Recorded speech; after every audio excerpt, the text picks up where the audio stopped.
ورحمة الله وبركاته.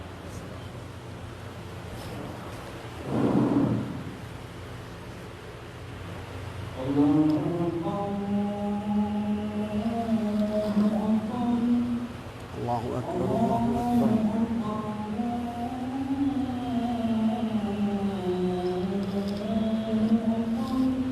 الله أكبر الله أكبر.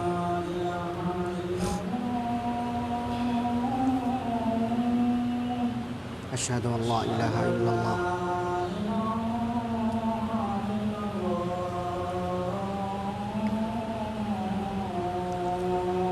أشهد أن لا إله إلا الله.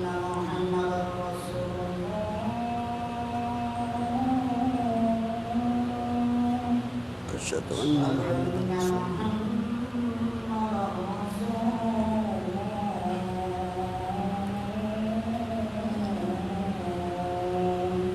أشهد أن محمدا رسول الله.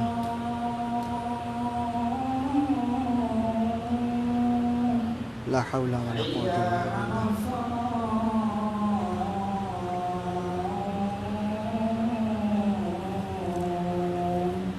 لا حول ولا قوة إلا بالله.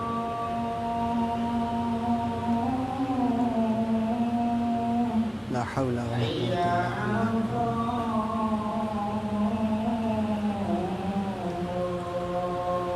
لا حول ولا قوة إلا بالله.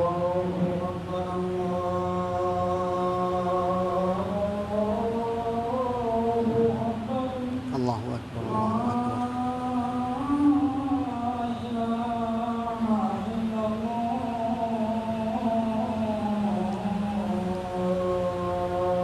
لا إله إلا الله. اللهم صل على محمد وعلى آل محمد كما صليت على إبراهيم. اللهم بارك على محمد.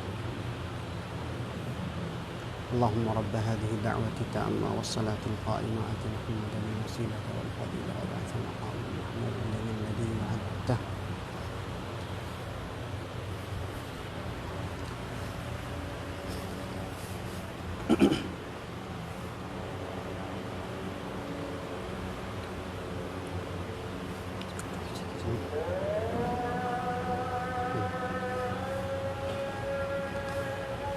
إن الحمد لله نحمده ونستعينه ونستغفره ونعوذ بالله من شرور أنفسنا ومن سيئات أعمالنا.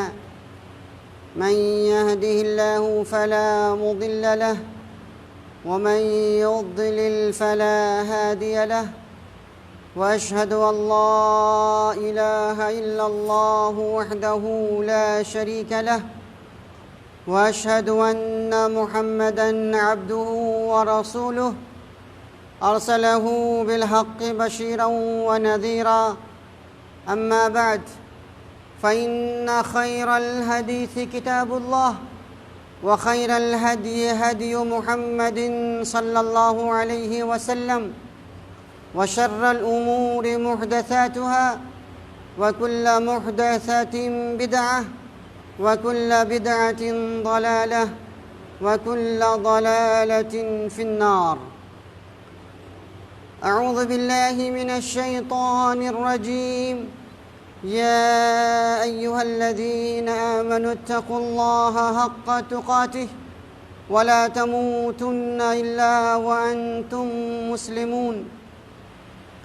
يا أيها الناس اتقوا ربكم الذي خلقكم من نفس واحدة وخلق منها زوجها وبث منهما رجالا كثيرا ونساء. واتقوا الله الذي تساءلون به والأرحام إن الله كان عليكم رقيبا. يا أيها الذين آمنوا اتقوا الله وقولوا قولا سديدا يصلح لكم أعمالكم ويغفر لكم ذنوبكم، ومن يطع الله ورسوله فقد فاز فوزا عظيما. وقال الله تبارك وتعالى في محكم آياته: ويمكرون ويمكر الله والله خير الماكرين. رب اشرح لي صدري ويسر لي أمري واحلل عقدة من لساني يفقهوا قولي۔ برادران اسلام، معزز سامعین، حاضرین جمعہ، اللہ تبارک و تعالیٰ کی حمد و ثنا، عظمت و کبریائی، بڑائی اور بزرگی اور پیارے حبیب سرور کونین سید الثقلین جناب احمد مجتبیٰ محمد مصطفیٰ صلی اللہ علیہ وسلم کی ذات گرامی پر لاکھوں کروڑوں درود و سلام کے بعد آج کے خطبہ جمعہ کے اندر میں ہجرت کے موضوع پر چند باتیں آپ کے سامنے پیش کرنے کی کوشش کروں گا۔ اللہ تبارک و تعالیٰ سے دعا ہے کہ الہ العالمین تو مجھے اور آپ سب کو کہنے سننے سے کہیں زیادہ ان باتوں پہ عمل کرنے کی توفیق عطا فرما، آمین۔ پیارے بھائیوں، محرم کا مہینہ یہ ہجری سال کا پہلا مہینہ ہے، یہ اسلامی کیلنڈر کا پہلا مہینہ ہے اور اس کی شروعات ہجرت کی بنیاد پر رکھی گئی ہے اور اس کی داغ بیل، اس کی شروعات خلیفہ دوم خلیفہ راشد عمر بن خطاب رضی اللہ تعالیٰ عنہ نے اپنی خلافت کے زمانے میں اسے شروع کیا تھا۔ ہجرت کسے کہتے ہیں؟ ہجرت کا معنی ہے ایک جگہ سے دوسری جگہ منتقل ہونا، اسے ہجرت کہتے ہیں۔ ہجرت کا دوسرا معنی ہے کہ اللہ تبارک و تعالیٰ نے جن کاموں سے روکا ہے، جن کاموں کو منع کر دیا ہے، ان کاموں سے رک جانے کا نام بھی ہجرت ہے۔ اور حدیث میں آتا الہجرت من ہجر المہاجر من ہجر ما نہی اللہ عنہ، کہ مہاجر تو اسے کہتے ہیں جو اللہ تبارک و تعالیٰ کے حرام کردہ کاموں کو چھوڑ دے، اس سے رک جائے، اسے مہاجر کہتے ہیں۔ اور اسلام کی اصطلاح میں ہجرت کا معنی ہے کہ کفر کی دنیا کو چھوڑ کر توحید کی دنیا میں آ جائے، اسلام کی دنیا میں آ جائے، اسے ہجرت کہتے ہیں۔ اور اس کی مثال آپ یوں سمجھ سکتے ہیں کہ جب مکہ والوں پہ، مکہ کے مسلمانوں پہ مکہ کی سرزمین تنگ ہو گئی، لوگوں نے کافی تکلیفیں دی، اسلام پہ صبر کرنا کافی مشکل ہو گیا، تو ان لوگوں نے مکہ چھوڑ کر کبھی حبشہ کی طرف ہجرت کیا، تو پھر بعد میں مدینہ کی طرف ہجرت کیا۔ اس کا نام ہجرت ہے، یعنی کفر کی دنیا کو چھوڑ کر اسلام کی دنیا میں چلے جانے کا نام ہجرت ہے، اور یہ ہجرت قیامت تک باقی رہے گی، قیامت تک باقی رہے گی۔ دوستو، اگر ہم لوگ ہجرت کیوں پیش آئی، اگر ہم اس پہ غور کریں گے تو ہمیں سمجھ میں آئے گا کہ مکہ کی سرزمین مسلمانوں کے لیے تنگ ہو گئی تھی۔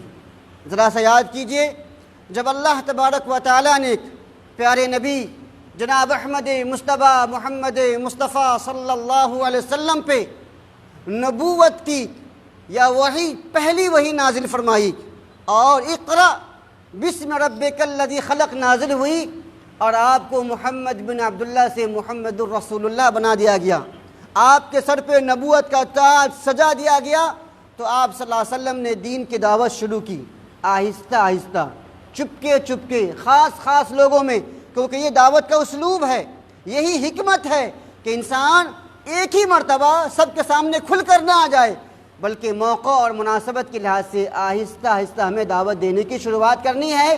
اور اس طرح سے پیارے نبی صلی اللہ علیہ وسلم نے 3 سال چپکے آہستہ آہستہ اپنے خاص لوگوں میں دین کی تبلیغ کی، اور جو آپ کی پہلی تبلیغ ہوئی، جسے آپ نے کوہ صفا پہ تمام لوگوں کو جمع کر کے کہا تھا، قولوا لا الہ الا اللہ تفلحوا، کہ لوگوں کہہ دو کہ اللہ کے سوا کوئی معبود نہیں ہے، تم لوگ کامیاب ہو جاؤ گے، عرب و عجم کے مالک بن جاؤ گے۔ اس وقت میں جو لوگ آپ کو امین کہتے تھے، آپ کو صادق کہتے تھے، آپ سے اپنے جھگڑوں کے فیصلے کرواتے تھے، لوگوں نے آپ کو برا بھلا کہا، گالی دیا، جھوٹا کہا، اور آج بھی جب تک آپ ہاں میں ہاں ملائیں گے سب آپ کے دوست ہیں، لیکن جس دن آپ حق کو حق کہیں گے، باطل کو باطل کہیں گے اور توحید کی دعوت دیں گے، سنت کی دعوت دیں گے، شرک سے بچائیں گے، بدعت و خرافات سے تنبیہ کریں گے، تو لوگ آپ کے دشمن ہو جائیں گے، کیونکہ یہ نبیوں کا طریقہ ہے۔ ہر نبی جنہوں نے توحید کی دعوت دی، اسلام کا پیغام پہنچا، لوگ اس کے دشمن ہو گئے۔ تو اگر کوئی آپ کا دشمن ہو جاتا اس لیے کیونکہ آپ توحید کے شدائی ہیں، آپ سچے دین والے ہیں، آپ صحابہ کرام والے ہیں، آپ منہج سلام پہ سلف پہ چلتے ہیں، اگر کوئی آپ سے دشمنی کرتا ہے تو اس میں گھبرائیے نہیں۔ کیوں؟ لا تحزن ان اللہ معنا، پوری دنیا آپ کو چھوڑ دے مت گھبراؤ، اگر آپ حق پر قائم ہیں تو ڈٹے رہیے کیونکہ اللہ تعالیٰ آپ کے ساتھ ہے۔ جی ہاں، غور کیجئے کہ پورا مکہ ایک طرف ہے اور صرف پیارے نبی ایک طرف ہے، تنے تنہا، سب آپ کے دشمن ہو گئے۔ جب نبی صلی اللہ علیہ وسلم نے دین کی تبلیغ شروع کی اور قرآن مجید کی پہلی آیت نازل ہوئی تو سب سے پہلے آپ کی بیوی حضرت خدیجہ رضی اللہ تعالیٰ عنہ، آپ کے دوست یار غار ابو بکر صدیق رضی اللہ تعالیٰ عنہ، اور آپ کے چچیرے بھائی اور آپ کے داماد خلیفہ راشد حضرت علی ابن ابی طالب رضی اللہ عنہ اور زید بن حارثہ رضی اللہ عنہ، یہ چار لوگ سب سے پہلے اسلام قبول کیے۔ اسلام پھلتا گیا، پھولتا گیا، اور آج دنیا کے کونے کونے میں اسلام پہنچا ہوا الحمدللہ۔ تو یہ سب ہجرت کی برکت ہے، یہ سب توحید کی برکت ہے دوستو۔ لیکن مکہ کے مشرکین کو اسلام کھٹکتا رہا، یہ لوگ ہمیشہ آپ صلی اللہ علیہ وسلم کے خلاف ریشہ دوانیاں کرتے رہے، آپ کو تکلیف دیتے رہے۔ ذرا یاد کیجئے جب مکہ کی سرزمین تنگ ہو گئی اور آپ مکہ چھوڑ کر کہاں گئے تھے؟ طائف میں گئے تھے کہ شاید طائف کے لوگ میری بات مان لیں، لیکن وہاں تو اور الٹا ہو گیا۔ آپ نے جس بھی قبیلوں کو اسلام کی دعوت دی وہ آپ کے دشمن ہو گئے۔ دشمن ہی نہیں بلکہ ان لوگوں نے آپ کے جس راستے سے گزر ہونا تھا اس راستے کے دائیں بائیں نوجوان بچوں کو، بدماش بچوں کو لگا دیا۔ ان لوگوں نے اتنی پتھراؤ کی کہ آپ کا جسم خون سے شرابور ہو گیا، آپ کے جوتے میں خون جم گیا، آپ بے ہوش ہو کر گر گئے۔ اس وقت بھی اللہ کے فرشتے آپ سے کہتے ہیں نبی اگر آپ کا حکم ہو تو میں طائف والوں کو دو پہاڑوں کے بیچ میں پسل دوں، اسے کچل دوں۔ آپ نے کہا نہیں، میں رحمت للعالمین ہوں، میں سراپا رحمت ہوں، میں کسی کے لیے بد دعا نہیں کر سکتا یا میں کسی کو ہلاک و برباد نہیں کر سکتا۔ آپ نے کیا کہا؟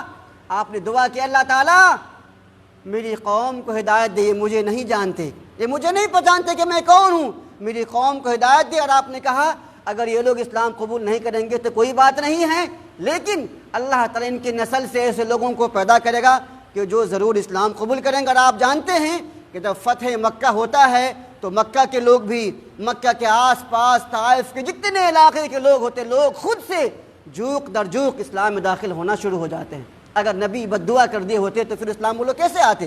اس لیے دوستو جو علماء ہیں، جو دعات ہیں، جو دین کی دعوت دیتے ہیں، اگر دین کی دعوت دینے میں اگر آپ پہ کوئی تکلیف آئے، کوئی آپ کو پاگل کہے، دیوانہ کہے، جادوگر کہے، برا بھلا کہے، گالی دے، تو آپ کو ایسے موقع سے صبر کرنے کی ضرورت ہے اور اپنی قوم پہ بد دعا نہیں بلکہ اس کے لیے ہدایت کی ہمیں دعا دینے کی ضرورت ہے۔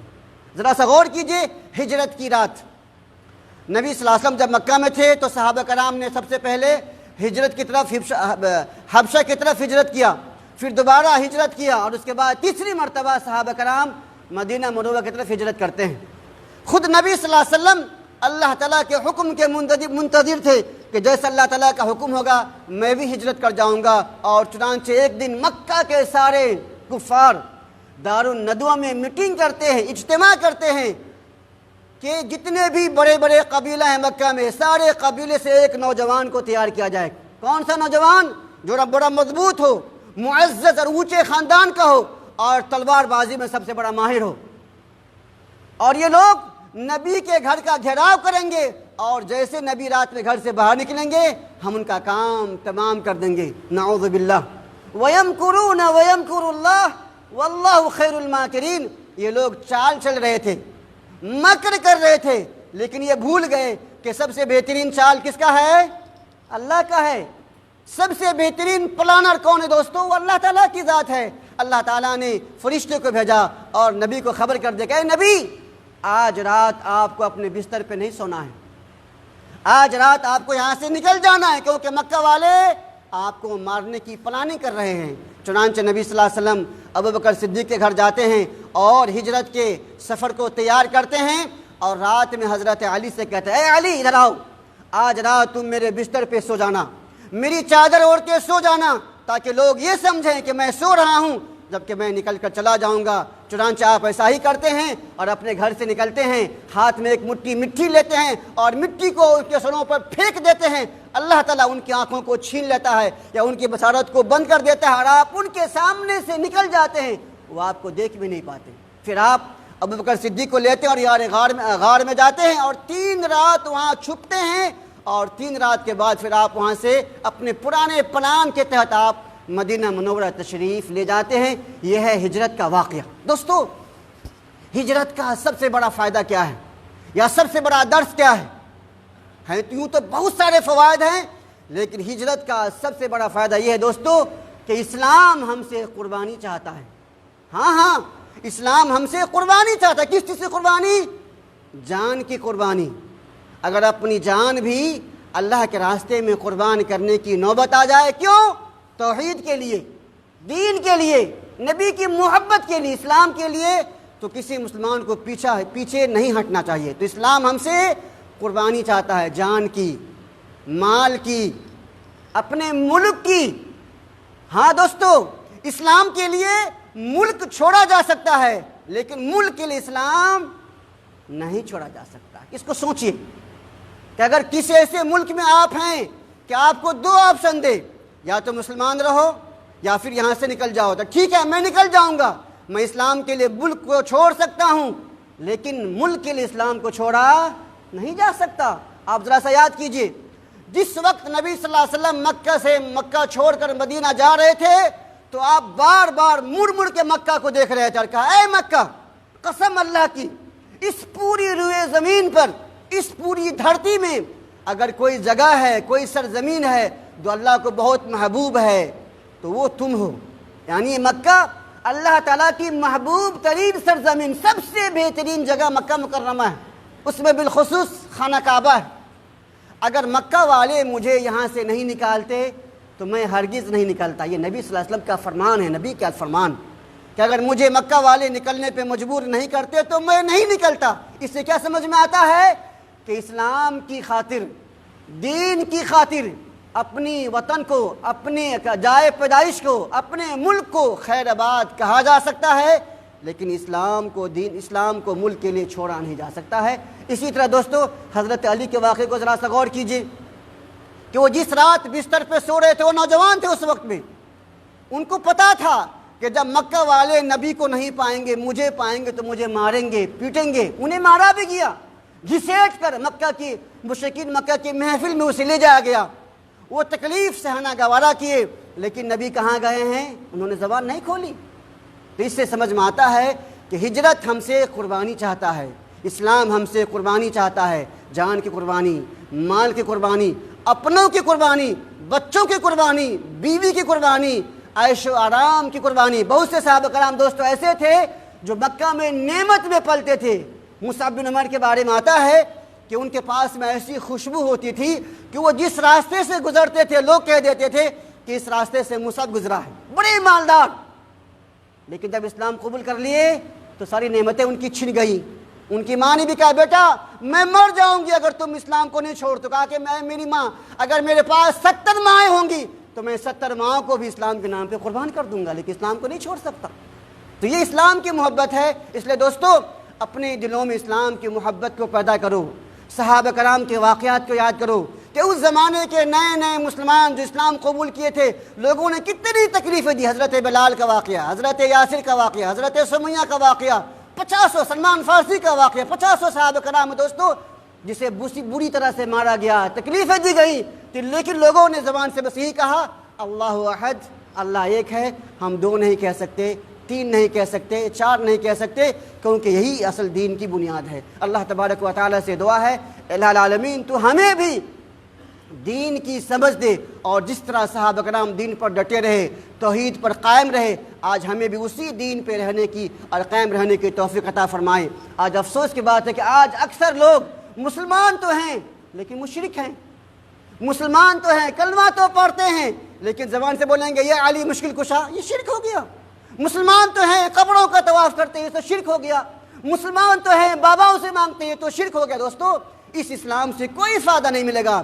اگر آپ کو فائدہ ملے گا تو اسی اسلام سے جس اسلام کو لے کر ہمارے پیارے نبی جناب احمد مصطفیٰ محمد مصطفیٰ صلی اللہ علیہ وسلم دنیا میں تشریف لائے، اسی اسلام پہ جس اسلام پہ صحابہ کرام موجود تھے، آپ کے خلفاء راشدین موجود تھے، آج جو ہم لوگوں نے نیا اسلام بنا دیا ہے، اس سے کوئی فائدہ نہیں ملے گا۔ اس لیے کوشش کیا کرنا ہے آپ کو کہ آپ کو ڈھونڈنا ہے، آپ کو سمجھنا ہے اور اسی اسلام کی طرف لوٹ جانا ہے جو پیارے نبی جناب احمد مصطفیٰ محمد مصطفیٰ صلی اللہ علیہ وسلم نے آج سے 1400 سال پہلے مکہ مکرمہ میں آپ نے صحابہ کرام کے سامنے پیش کیا تھا۔ اللہ تبارک و تعالیٰ سے دعا ہے بار الہ تو مجھے بھی اور آپ سب کو کہنے سننے سے کہیں زیادہ ان باتوں پہ عمل کرنے کی توفیق عطا فرمائے، آمین۔ اقول قولی ھذا واستغفر اللہ لی ولکم ولسائر المسلمین فاستغفروہ انہ ھو الغفور الرحیم۔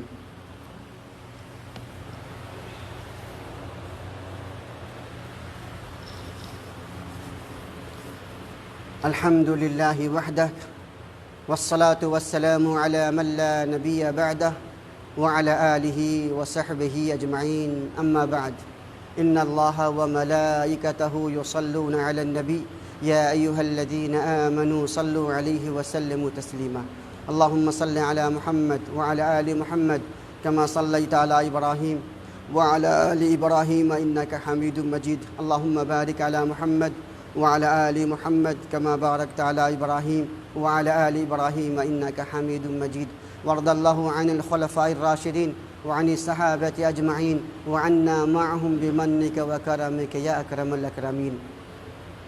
اللهم أعز الإسلام والمسلمين، اللهم أعز الإسلام والمسلمين، اللهم أعز الإسلام والمسلمين وأذل الشرك والمشركين، اللهم انصر المجاهدين في كل مكان، اللهم انصرهم في كل مكان. ربنا آتنا في الدنيا حسنة وفي الآخرة حسنة وقنا عذاب النار. عباد الله رحمكم الله، إن الله يأمر بالعدل والإحسان وإيتاء ذي القربى وينهى عن الفحشاء والمنكر والبغي يعظكم لعلكم تذكرون. اذكروا الله يذكركم وادعوه يستجب لكم ولذكر الله تعالى أولى وجل وأهم وأكبر.